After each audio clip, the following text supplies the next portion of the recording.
As a mega ఫ్యాన్గా థియేటర్కి రావాలి, చూడాలి. మేము ఏంటంటే స్క్రీన్లో స్టోరీ ఎలా ఉంది ఏంటి అనేది ఒక ఆడియన్గా చూస్తాం, కానీ యాజ్ ఏ మెగా ఫ్యామిలీ ఫ్యాన్గా చరణ్ అన్న యాక్టింగ్ చాలా బాగా అనిపించింది నాకు. ఇంకొకటి, దిల్ రాజు గారు ఖర్చు పెట్టిన ప్రతి రూపాయి సినిమాలో కనబడుతుంది ప్రతి ఒక్కరికి.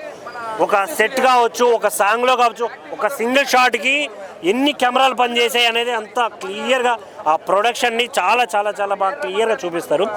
బట్ దాన్ని కూడా మనం బానిసలం అని చెప్పాను. టాలీవుడ్ ప్రొడ్యూసర్లు రావాలి అంటే మన సినిమాలు చూడాలి. పాలిటిక్స్లో ఏదో రుద్దుతున్నారు, పాలిటిక్స్ ఈ మధ్య ట్రెండ్ అవుతున్నాయి కాబట్టి తీయాలి అని తీశారు అనే ఫీలింగ్ అయితే అనిపించింది.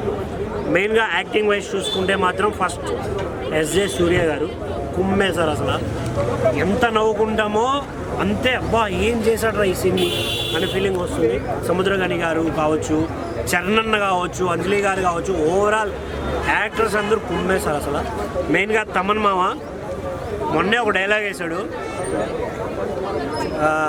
రజనీకాంత్ గారికి అనిరుద్ధ్ ఉంటే బాలయ్య బాబుకి నేను ఉన్నానని.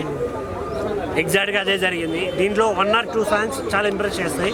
రిమైనింగ్ థింగ్స్ ఏంటంటే పెద్దగా అనిపించదు అసలు. బీజిఎమ్స్ కానీ కొన్ని చోట్ల అయితే చాలా బాగా అనిపిస్తుంది, కానీ ఓవరాల్గా బీజిఎం కూడా సినిమా నిలబెడుతుంది అని ఒక ఇది ఉంది. సో అది కూడా అక్కడ వర్కౌట్ కాలేదు. ప్రొడక్షన్ అయితే చాలా అంటే చాలా బాగా అనిపిస్తుంది. సాంగ్స్లో ఉన్న లొకేషన్స్ కావచ్చు, ఇంకా వగేరా అన్నీ మాత్రం వేరే లెవెల్ అనిపిస్తుంది. ఓవరాల్గా సినిమా చూసుకున్నట్టయితే నాకైతే ఏదో పండగ కాబట్టి వెళ్ళి సినిమా చూడొచ్చు, అది కూడా చరణ్ అన్న కోసం అనే ఫీలింగ్ అయితే వచ్చింది. ఓవరాల్గా యావరేజ్ సినిమా అయితే. థియేటర్కి వెళ్ళండి, ప్రతి సినిమాని చూడండి, ఎందుకంటే అందరం టాలీవుడ్ బానిసలం కాబట్టి. And one more advance happy Sankranti. Thank you. కాదు, మరొకసారి చెప్తున్నాను, నేను మెగా అభిమాని. నా ప్రీవియస్ రివ్యూస్ ఏదైనా చూసుకోండి, నేను ప్రభాస్ సినిమాకి వెళ్ళినా, బాలయ్య గారి సినిమాకి వెళ్ళినా మెగా అభిమాని అనే చెప్పే మొదలు పెడతాను. సినిమాని కావాలని నెగిటివిటీ చేయట్లేదు. మెగా అభిమానులు ఎప్పుడు జెన్యూన్ రివ్యూ ఇస్తారు. పోయిన సినిమాకి కానీ బాలైన సినిమాకి కానీ మనం ఓవర్గా లేపినా by end of the day tomorrow లేదా ఎల్లుండే ఖచ్చితంగా మనకి ఒరిజినల్ రివ్యూ అనేది మనకు తెలుస్తుంది. సో సినిమా అయితే ఓవర్ ఎక్స్పెక్టేషన్స్తో వస్తే మీ ఎక్స్పెక్టేషన్స్ రీచ్ అవ్వదు. బట్ ఓవరాల్గా సినిమా అయితే 1 time వాచ్గా నిలిచింది పండక్కి. తమన్ మ్యూజిక్ అంతా బాగుంది, బట్ మెయిన్ ఏదైతే శ్రేయ ఘోషల్ గారు పాట పాడారో ఆ సాంగ్ అనేది మూవీలో లేదు. అది కొంచెం నిరాశగా ఉంది నాకు. ఓవరాల్ సినిమా అయితే ఓకే. ఇంటర్వెల్ బ్యాంగ్ వరకు ఏదైతే మెయింటైన్ చేశారో అదే సెకండ్ పార్ట్లో మెయింటైన్ చేసుంటే సినిమా మంచి హిట్గా నిలిచేది సంక్రాంతికి. మెగా ఫ్యామిలీ అభిమానిగా బాలయ్య గారి సినిమా, వెంకటేష్ గారి సినిమా వస్తుంది. ఆ 2 సినిమాలు మంచి హిట్ అవ్వాలని కోరుకుంటున్నాను. పొలిటికల్ కాన్ఫ్లిక్టే మొత్తం ఏదైతే మనం ఎక్స్పెక్ట్ చేసామో అదే సేమ్ పొలిటికల్ బ్యాక్గ్రౌండ్ స్టోరీనే. కానీ మనకి కొన్ని అన్నీ మనకి కొన్ని చూసినట్టు అనిపిస్తాయి, కానీ బట్ ఓకే సినిమా ఒకసారి చదివితే చూడొచ్చు. బోరు కొట్టడానికి ఏం లేదు, కానీ ఒకసారి చూడొచ్చు. కేవలం రామ్ చరణ్ గారి కోసం, శంకర్ గారి కోసం చూడాలంతే. సో శంకర్ గారు ముందు సినిమాతో చాలా మంది అంటే పోల్చారు, మొన్నటి దాకా హిట్ లేదని చెప్పి. ఇప్పుడు ఈ మూవీ ఎలా ఉంది? వాటితో పోలిస్తే చాలా బెటర్ అంతే. మరి నేను రామ్ చరణ్ ఫ్యాన్నే, కానీ చిరంజీవి గారి ఫ్యాన్ని. రామ్ చరణ్ అంటే ఆబ్వియస్లీ ఇష్టం ఉంటుంది కాబట్టి, కానీ నాకు హై మూమెంట్స్ అవి కొంచెం సాటిస్ఫాక్టరీగా లేవా? హై మూమెంట్స్ సాటిస్ఫాక్టరీగా లేవు, కానీ సినిమా ఒకసారి చూడొచ్చు. సో అంటే అన్ప్రిడిక్టబుల్ అనే సిచ్యువేషన్స్ ఏమైనా ఉన్నాయి? లేదు, కొన్ని మూమెంట్స్ ఉన్నాయి సినిమాలో. అవి అందరికీ మాకు ఫ్యాన్స్కి హ్యాపీనెస్ ఇచ్చేవి, అవి బాగున్నాయి. సంక్రాంతి రిలీజ్ చేయడం అయితే మంచిదైంది. సో అంటే 3 years చేశారు కదా, ఇంకొంచెం కాన్సన్ట్రేట్ చేస్తే బాగుంటుంది. అది సినిమా తీసే వాళ్ళకి తెలుస్తుంది, నేను దాని మీద కమెంట్ చేయలేను. కానీ అంతే. ఓవరాల్ మూవీ అయితే బాగుంది.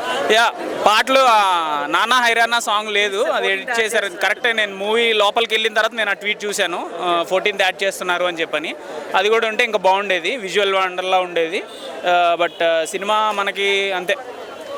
ఒకసారి చూడొచ్చు, సంక్రాంతి కాబట్టి హ్యాపీగా చూడొచ్చు ఫ్యామిలీతో. ఏ విధంగా కాపాడుకోవాలనేది ఎలక్షన్ కమిషన్ చూపించారు.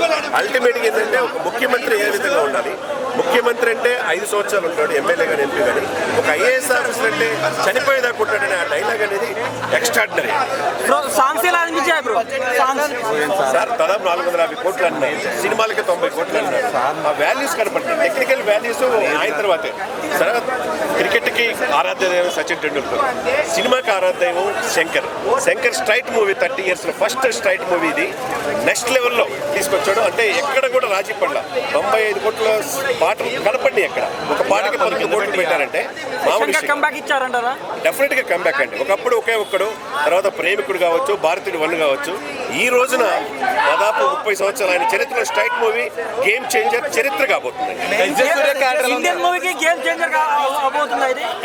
ఇండియన్ మూవీకి గేమ్ చేంజింగ్ మూవీ అవబోతుందా? డెఫినెట్ గా గేమ్ చేంజర్ మూవీ అవుతుంది. ఎందుకంటే మీరు అన్నట్టు ఎస్జే సూర్య ఒకప్పుడు దర్శకుడు ఖుషి తీశాడు, అద్భుతమైన నటన. సముద్రకని అద్భుతంగా నటించాడు. ఎవరి పాత్ర అంజలి తల్లి పాత్రగా ఆమె అద్భుతంగా నటించాడు. శ్రీకాంత్ గారు అయితే ఒక సీఎం గా, తర్వాత పరిణితి